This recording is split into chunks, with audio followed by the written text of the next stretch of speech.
Dear students, good morning. Welcome to Law Excellence IAS. Let us start the discussion on today's newspaper, that is 8th August 2020. The first article for discussion is a campaign in Kerala to subvert an alternative path.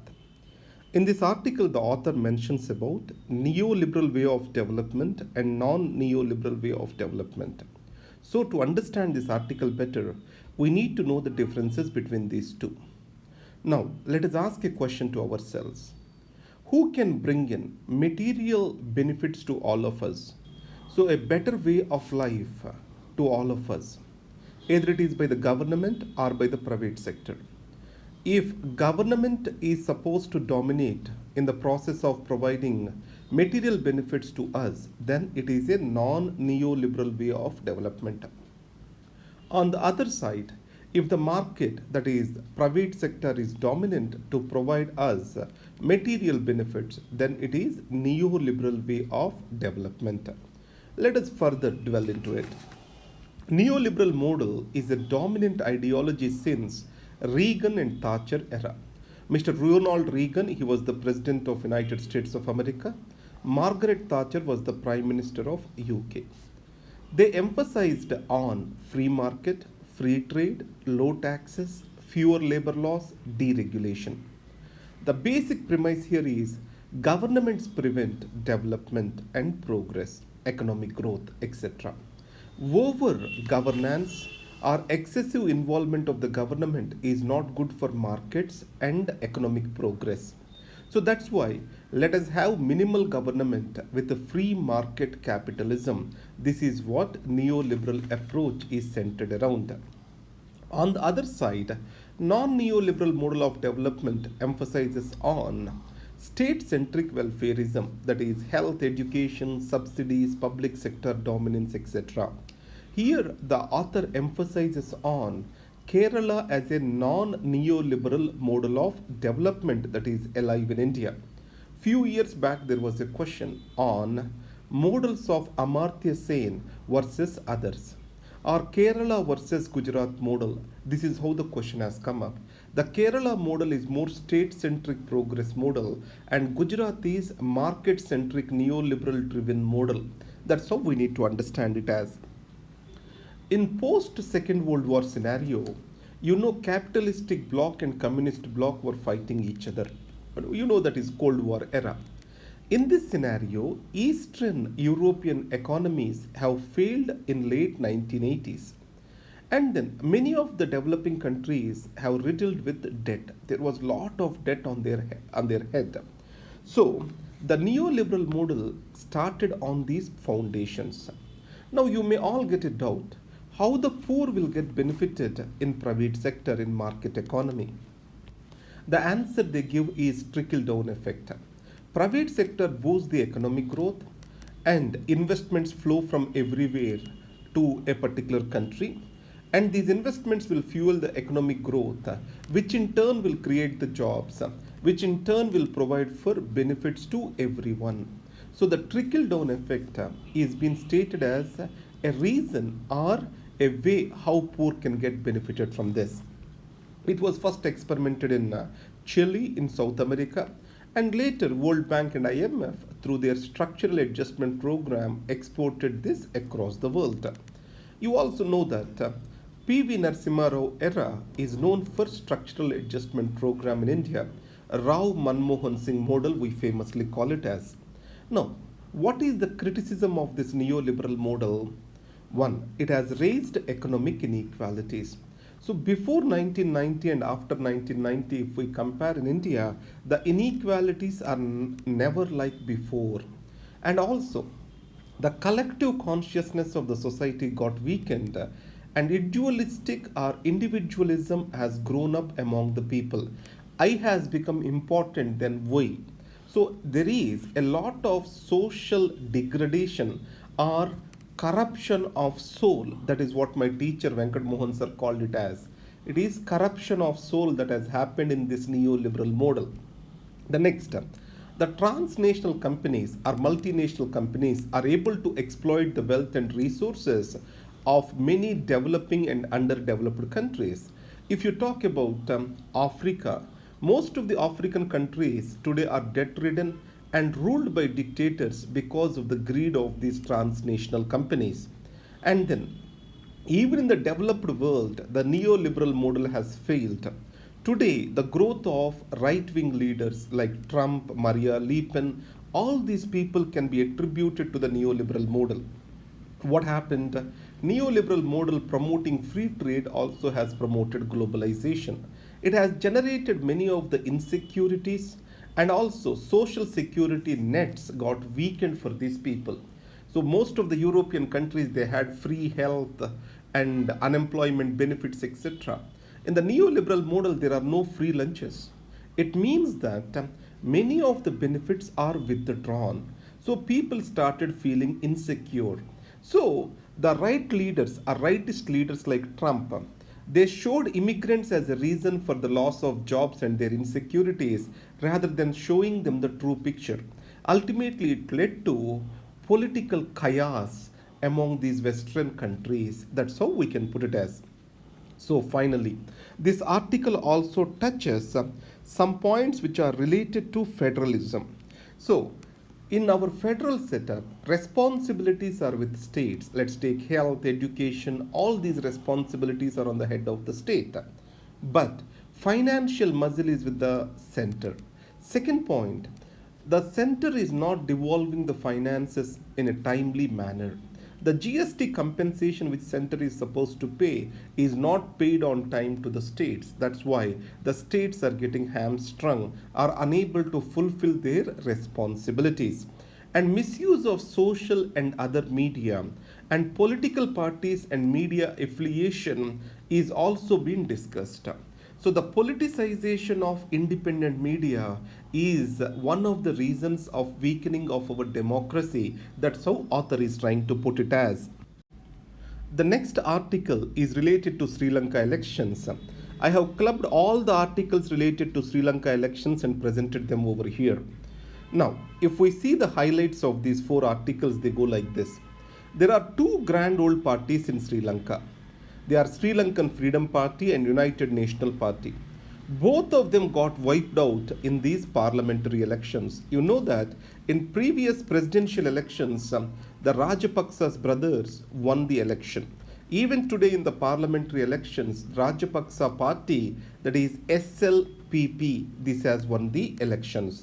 And there is another split faction of UNP, United National Party, that also has won some significant number of seats. Remember, old parties are wiped out. So, in India, the grand old party is Congress, and this party is also wiped out in most of the elections. Similarly, the old parties which were preaching liberal democracy as the way forward got wiped out in Sri Lanka. Now, the new party SJP, which is led by Sajith Premadasa, which is a split faction of UNP, showed a strong presence. But in a proportional representation system, getting two-third majority is very difficult. Now, Rajapaksa's SLPP, it has got two-third majority in the parliament and also 60% of the votes. It means it is an undivided vote of the people. And then, you know, north and eastern provinces of Sri Lanka are dominated by Tamils. And Tamil National Alliance, it was a dominant party there, but now it has got setbacks. Many of the Tamils have voted in support of the parties that got aligned with SLPP. So that is a strange thing. Why it has happened, we have to see. Because SLPP is promoting majoritarian nationalism over there, or Sinhala nationalism over there. You know, Tamils are minorities, Muslims are minorities in Sri Lanka, but Sinhalas are majority. SLPP is dominated by Sinhala majoritarianism ideology. So, let us understand the reasons for this strange verdict in Sri Lanka. First, previous coalition regime of SLFP and UNP has promised many things for the people. So, to build a credible government and good governance, and to provide for constitutional amendments, and to reconcile between the groups, and also to ensure economic progress of the country. And there are many promises that are existing there, but they failed on the front of fulfilling the promises. There are internal squabbles, and always this coalition was unstable. Prime Minister Vikram Singhe and Mr. Sirisena, who was the president, they did not see face to face, eye to eye. So, the internal squabbles and unfulfilled promises. You know that in politics, always there will be suicides rather than killing. The next, the majoritarian plank, Rajapaksa promised to protect the interests of Sinhalas. And the third thing, populism also has come up in Sri Lanka. So, SLPP has promised to the people like there is no tomorrow, all freebies. And whatever the culture, populistic, welfareistic culture which started in India also went into Sri Lanka. And then a strong centralized leadership is promised. The indecisiveness, lack of action, bad governance, all are attributed to weak leadership in the previous regime. And Rajapaksa said, this country needs a strong leadership and people have trusted in him. Then what can be the consequences of this? You know that the previous regime has brought in 19th Constitutional Amendment Act. What was the essence of this? It has provided for better legislative control and checks and balances. That is, it has diluted the powers of president vis-a-vis legislature. Before that amendment, the president can abolish parliament within 1 year of election. But now it was tightened. President cannot abolish parliament before 4.5 years. It also introduced checks and balances by creating constitutional council and independent commissions to avoid the misuse of authority by president's office. And the term of the president is reduced to 2 terms. These are the changes brought in by the 19th Constitutional Amendment Act. Now Rajapaksa is expected to do away with this. So these amendments are meant to create more parliamentary form of government, moving away from all powerful executive. So these are being made keeping Rajapaksa in mind, and the very Rajapaksa is expected to change the same. The next is the 13th Constitutional Amendment Act also, or else the promises may go unfulfilled. What is this? It came into existence due to India-Sri Lanka Accord in 1987. It promises a federal form of government and autonomy to Tamil-dominant northern and eastern provinces. So that is also expected to be diluted. And then military role is expected to increase in governance. So it means more authoritarian style of function is expected to see in Sri Lanka.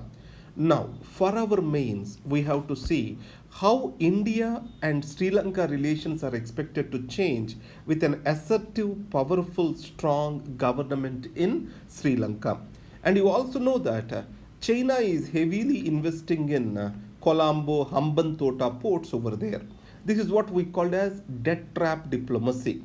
So in this context, how these two countries are going to align from these dimensions, we have to think in this article. The next article is Alert Amid Uncertainty. This article is written in the context of yesterday's announcement of monetary policy. Here RBI did not change rates in the freshly announced policy. But however, let us see the challenges before the Central Bank of India. First is, inflation is rising and growth is falling. That is, there are fears of stagflation. Next, demand is very sluggish. Both external and internal demand is very sluggish. So people are not willing to spend money. Without people spending money, revival of the economy becomes very difficult.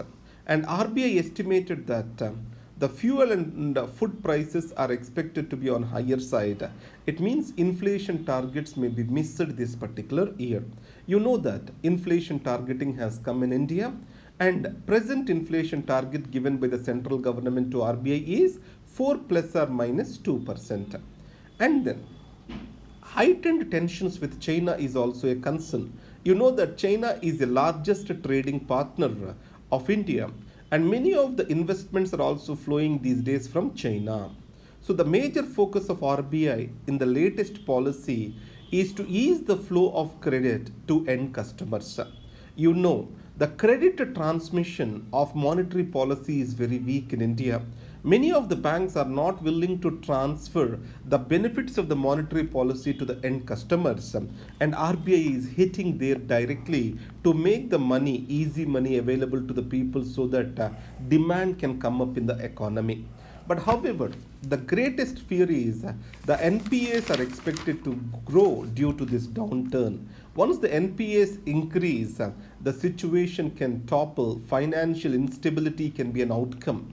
If this financial instability comes, the future becomes unpredictable and the economy entirely can go to a toss. This is the point you have to remember. How the question can come up in UPSC: what are the steps taken by the various institutions, economic institutions, to face this crisis, economic crisis? Then you can mention these steps of RBI monetary policy recommendations, etc. That way you can use this information. The next article for discussion is the return of the Maoists. This article states that changing environment in Telangana can bring the Maoism back into villages. But let us explore few things. Why the Maoism declined in the state and why it is coming back. What are the challenges in handling Maoism in this particular state? Now, strong police action was taken up in United Andhra Pradesh.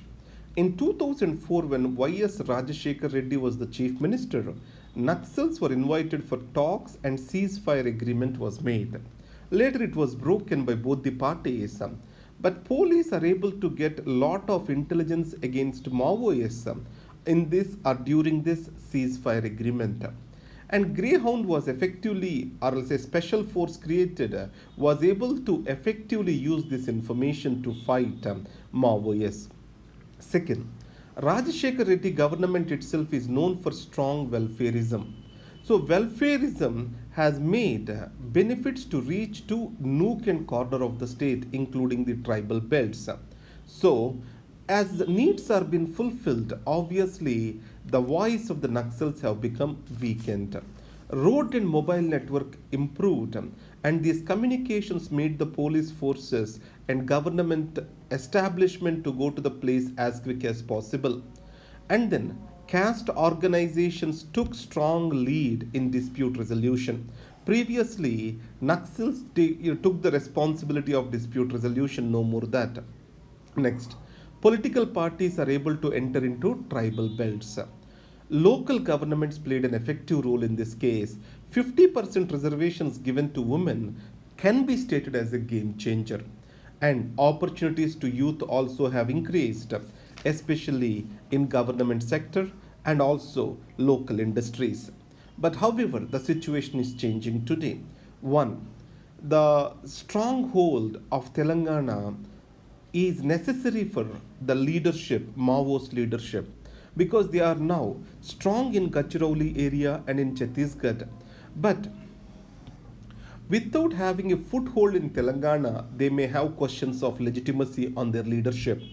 Next, Forest Rights Act and Panchayat extension to scheduled areas, these two are not well implemented. Now, a new police leadership has come up. The world police leadership had local connections and intelligence network, informer networks, etc. The new police leadership do not have these particular establishments. So that's where the police force also is expected to have weakened. That's why there is a chance that this entire program may get revived in Telangana. NEP lays foundation for a new India, says Modi. Remember, whenever you close the answer, you can close the answer with Prime Minister's statement saying that new education policy lays the foundation for a new India as stated by the Prime Minister Modi. So use this information or statement as a conclusion. Now in this case, Prime Minister Modi states the new education policy will shift emphasis from what to think to how to think. The rote learning and herd mentality will shift to creative and innovative thinking. Inquiry, discovery, and analysis will be part of our classrooms. And then vocational education is being promoted, so employment centric education can be developed in India. And mother tongue teaching will also create a connection between global leadership and the local cultures. Though our people may become global leaders, they will not be disconnected from our local culture. You can use this as a connect between globalism and localism. The next article is Probe Dominance of Online Advertising Platforms.